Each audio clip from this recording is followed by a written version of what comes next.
1. You're going to hear a conversation between a student and an academic advisor. First, you have some time to look at questions 1 to 4.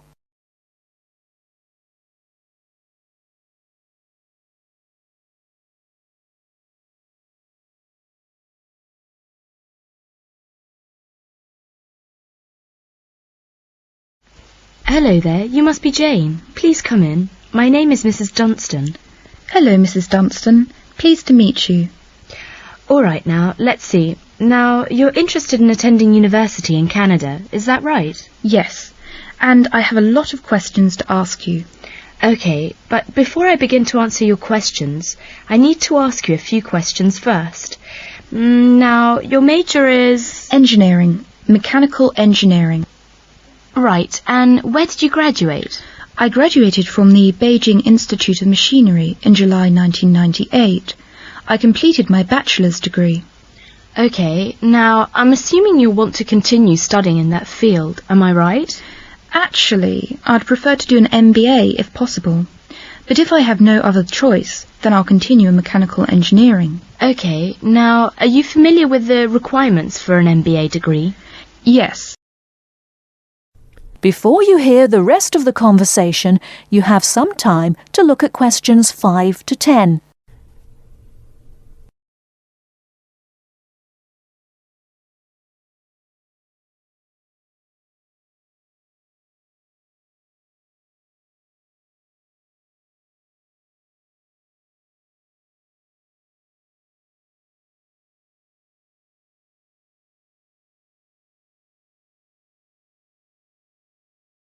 Now listen and answer questions 5 to 10.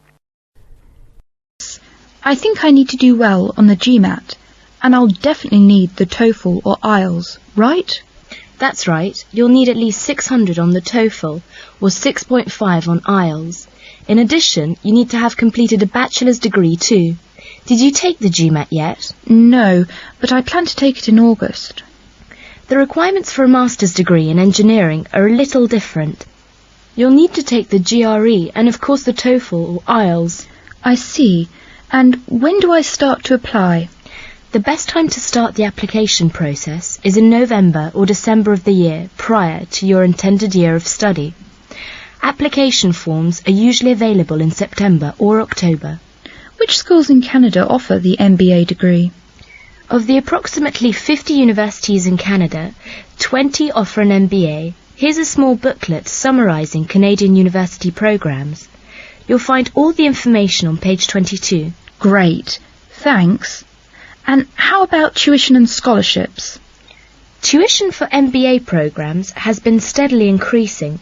Some universities now charge the full tuition, meaning that there is no government subsidy. Those universities cost about $10,000 per year, and it's a 2-year program. Other universities are still government subsidised, so the tuition is only about $4,500 per year. In terms of scholarships, usually the top 5 students entering the MBA program are given a generous scholarship. All other students have to pay the full fees. International students have to pay the full tuition. That's $10,000 per year. Oh, is it very difficult to get into an MBA program? Yes, in fact, the competition is very strong. MBA graduates have a pretty easy time finding a job, so many students are eager to do the program thinking it will guarantee them success in their careers. Well, it sure does sound like an excellent way to start a promising future. What is the school year like? Classes begin in September each year and finish before Christmas. They resume after New Year and finish at the end of April. And after April? Why, that's your summer holiday. Sounds great. I want to thank you, Mrs. Dunstan, for all your help. I really do appreciate it. You're very welcome. And if you have any other questions, please feel free to contact me. You know my number, right? I sure do. Thanks very much. Goodbye.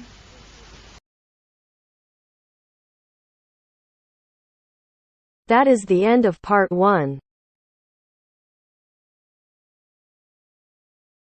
You now have half a minute to check your answers.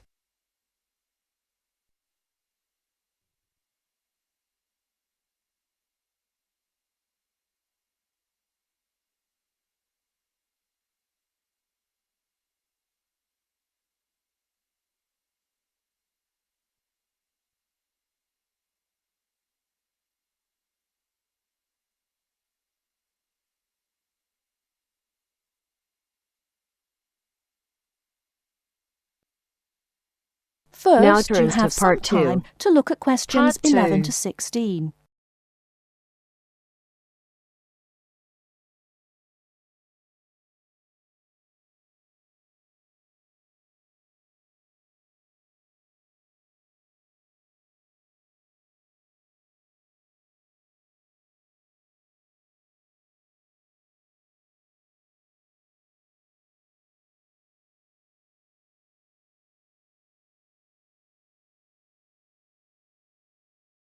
Now, listen carefully and answer questions 11 to 16. Good afternoon. Hello. How can I help you? I'd like to make a transfer, please. You want to transfer some money? That's fine. Let me just bring up some details. Right, here we are. Can you tell me your name, please? It's Alice Deltour. Okay, and your date of birth? 20th of February 1982. Right, and for security, can I have the first letter of your password? It's B. And the fifth letter? That's F. Fine. Now, where do you want to make the transfer to and from? I'd like to send money from my current account abroad. Which country are you sending it to? To China. My boyfriend is on holiday there, and he's run out of money. Oh dear. China, okay.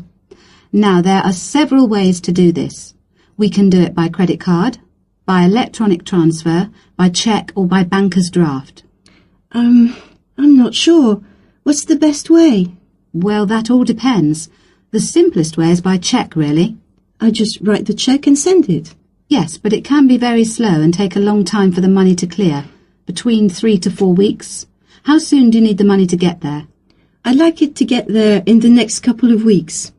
So really, sending a cheque is going to be too slow. Yes, I think so. Let's look at electronic transfer then. This usually takes between 2 and 5 working days. That's 2 to 5 days. Working or business days. If you send it on Friday, it will get there the following Friday at the latest. I see. That's much better. Yes, but we do charge a fee for this. We charge a flat fee of £21, and on top of that, the receiving bank may charge a fee, and an agent may also charge you for transferring the money between banks. So, how much is it altogether? We can't give you an exact amount. You need to check it with the receiving bank and any agents that they use. I see.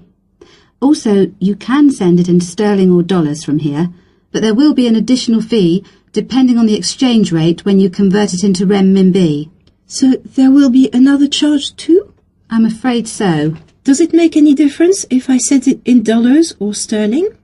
It could make a difference according to which currency has the best exchange rate. The other difference is this. If you send dollars, the amount goes through the US clearing system.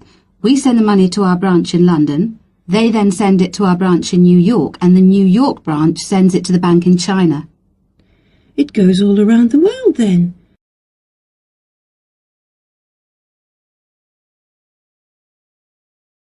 Before you hear the rest of the talk, you have some time to look at questions 17 to 20.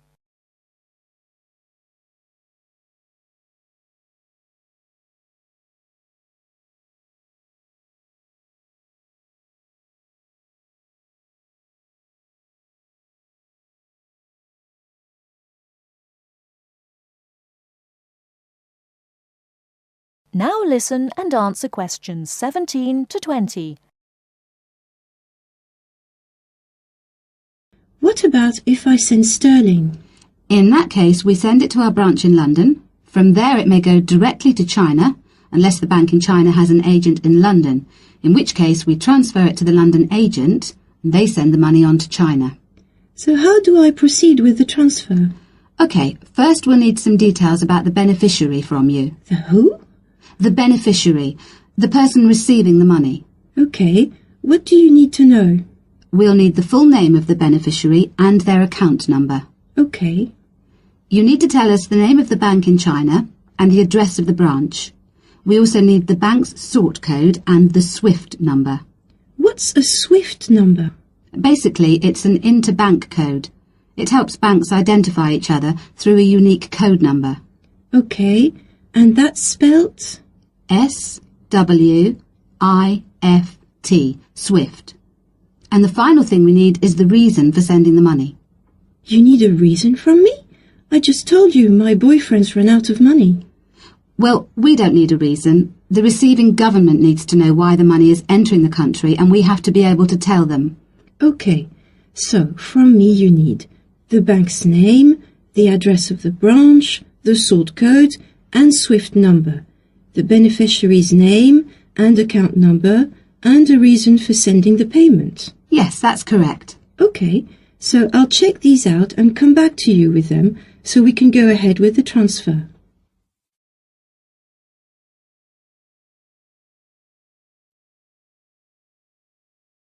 That is the end of part 2. You now have half a minute to check your answers.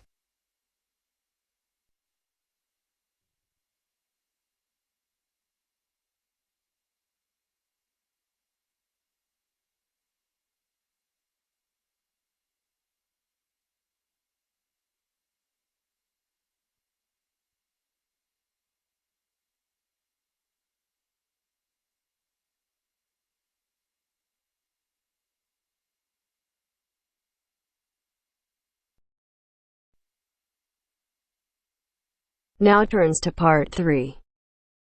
Part 3. You'll hear an interview on job application. First, you have some time to look at questions 21 to 25.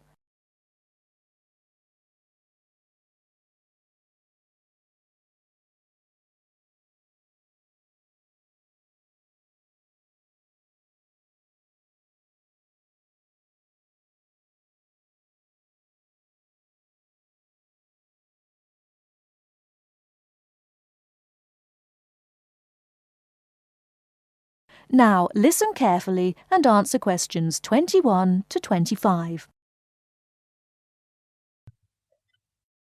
These days it's hard enough to find a suitable job, let alone get as far as an interview. Dozens of people every day send off their curriculum vitae or application form and wait hopefully to be summoned for an interview. Now this, apparently, is where a lot of people fall down because of their inadequacy at completing their application forms, according to Judith Davidson, author of Getting a Job, a popular book which has recently come onto the market. Our reporter Christopher Shields decided to look into this apparent inability of the British to sell themselves, and he spoke to Judith Davidson about it. Judith Davidson lectures at a management training college for young men and women, most of whom have just graduated from university and gone there to take a crash course in management techniques. One of the hardest things is not passing the exams, not passing the course examinations successfully, but actually finding employment afterwards. So Judith now concentrates on helping trainees to set about doing just this. And she tries to work out the reasons why chances of getting a job are pretty small. Very often, a job application or a curriculum vitae will contain basic grammatical or careless spelling mistakes, even from university graduates. Then those that do get as far as an interview become inarticulate or clumsy when they try to talk about themselves. It doesn't matter how highly qualified or brilliant you may be, if you come across as tongue-tied and gauche, your chances are quite slim. What are other problems of the application forms? Some letters are dirty and untidily written, with finger marks all over them and ink blots or even coffee stains. Others arrive on lined or flowered or sometimes scented paper, none of which is likely to make a good impression on the average business-like boss. Many people are unable to make that initial impact with an employer. In fact, it needs techniques to send an application which will stand out from the rest and persuade the employer you're the right one for the job. This prompted an enterprising young man called Mark Ashworth, a recruitment consultant himself, to start writing job applications for other people for a fee as a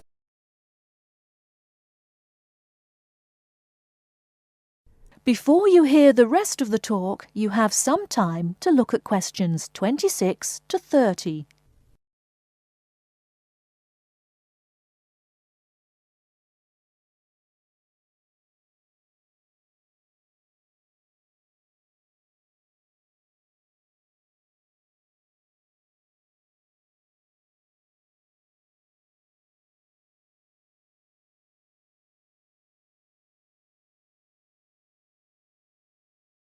Now listen and answer questions 26 to 30.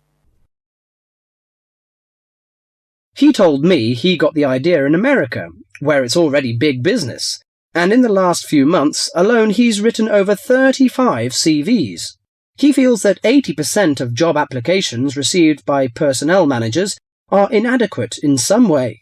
Well, yes, many people simply can't cope with grammar and spelling and don't know what to put in or leave out. Sometimes people condense their work experience so much that a future employer doesn't know enough about him. Then, on the other hand, some people go too far the other way. To give you an example, one CV I once received in my recruiting role was getting on for 30 pages long. Mark has an initial interview with all his clients in which he tries to make them think about their motivation. He can often exploit these experiences in the CV he writes for them and shows that they have been valuable preparation for the job now sought. He also believes that well-prepared job history and a good letter of application are absolutely essential. Among the most important aspects of applications are spelling, correct grammar, content, and layout. A new boss will probably also be impressed with a good reference or a letter of commendation written by a former employer. The type of CV I aim to produce depends largely on the kind of job being applied for. They don't always have to be slick or highly sophisticated, but in certain cases this does help. Judith Davidson thought very much along the same lines as Mark. In her opinion, one of the most important aspects of job applications was that they should be easy to read. Many applicants send in letters and forms which are virtually unreadable. The essence of handwritten application is that they should be neat, legible, and the spelling should be accurate. I stress handwritten because most employers want a sample of their future employees' writing. Many believe this gives some indication of the character of the person who wrote it. Some people forget vital things like putting their own address or the date. Others fail to do what's required of them by a job advertisement. Judith believes that job seekers should always send an accompanying letter along with their application forms, stating clearly why their qualifications make them suitable for the vacancy. Personal details have no place in letters of application. I well remember hearing about one such letter which stated, quite bluntly, "I need more money to pay for my flat." No boss would be impressed by such directness. She added that the art of applying for jobs successfully was having to be learnt by more and more people these days, with the current unemployment situation. With as many as 200 or 300 people applying for one vacancy, a boss would want to see only a small fraction of that number in person for an interview. So your application had to really outshine all the others to get you on the shortlist.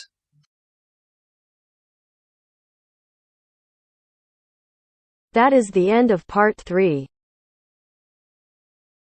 You now have half a minute to check your answers.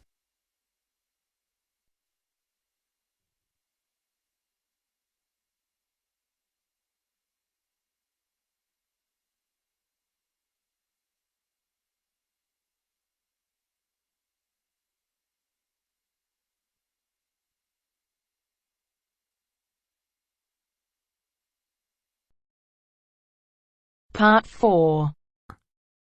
You are going to hear a talk on Anne Bonny, a female pirate. First, you have some time to look at questions 31 to 35.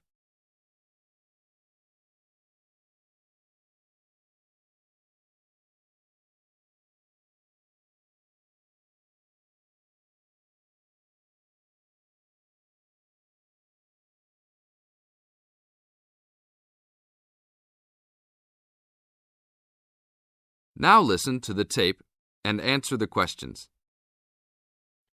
Anne Bonny was one of the 2 most famous female pirates. She sailed on the crew of Calico Jack Rackham. Anne was romantically involved with Calico Jack, but she could be counted as none the less as fearless as any other pirate. She was born in County Cork, daughter of an attorney and his maid. The lawyer left Ireland in disgrace, but found fortune in the Carolinas. There, he amassed a fortune and bought a large plantation. A ne'er-do-well pirate sailor named James Bonny married Anne in an attempt to steal the plantation, but Anne's father instead disowned her. Bonnie then took Anne to the Bahamas, where he turned informer to Governor Woodes Rogers, turning in any sailor he didn't like as a pirate for a handsome reward. Anne quickly grew to dislike her spineless husband and quickly caught the eye of one Calico Jack Rackham, a pirate of some renown. Governor Rogers had recently passed an amnesty for pirates, which left Bonnie out of work. The admiration between Anne and Calico was mutual. Calico Jack was a handsome man who knew how to spend money as well as steal it. Anne was a well-endowed lass with a fiery spirit and a temper that matched that of any man. In any event, Calico offered to buy Anne from Bonnie, but Bonnie instead took the matter up with Governor Rogers, who said that Anne was to be flogged and returned to her true husband. That night, Calico and Anne slipped out in the harbour, stole a sloop, and began a life of piracy together.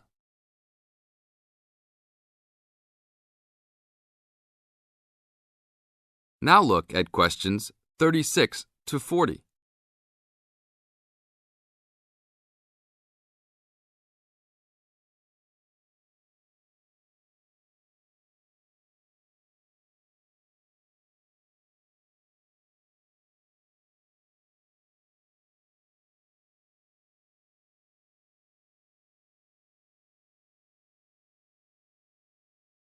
Questions 36 to 40. Anne fought in men's clothing, was an expert with pistol and cutlass, and considered as dangerous as any male pirate. She was fearless in battle, and often was a member of any boarding party. In October of 1720, retribution was close at hand. The governor of Jamaica, hearing of Calico's presence, sent an armed sloop to intervene and capture the captain and crew. Calico's ship, Revenge, was caught by surprise, and much to Anne's dismay, the pirates fought like cowards and were taken far too easily. Anne and Mary Read were also captured, but, upon capture, confessed their sex and pleaded to be tried separately after they gave birth. Both women were pregnant at the time.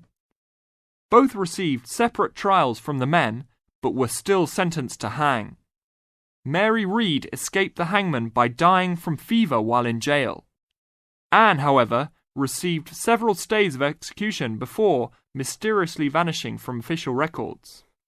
It is believed that her father, who had contacts in the island, forgave his daughter for her acts and ransomed her back to the Carolinas, where she assumed a new name and a new life.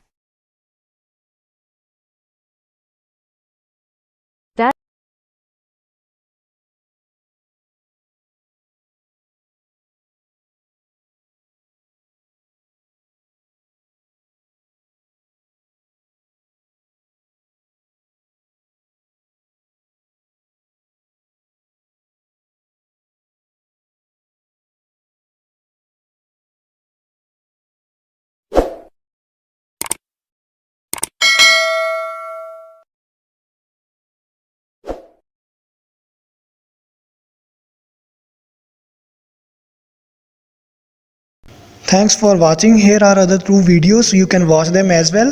And if you haven't yet subscribed my channel, please subscribe it and hit the bell icon for my upcoming videos and share these all videos among your friends.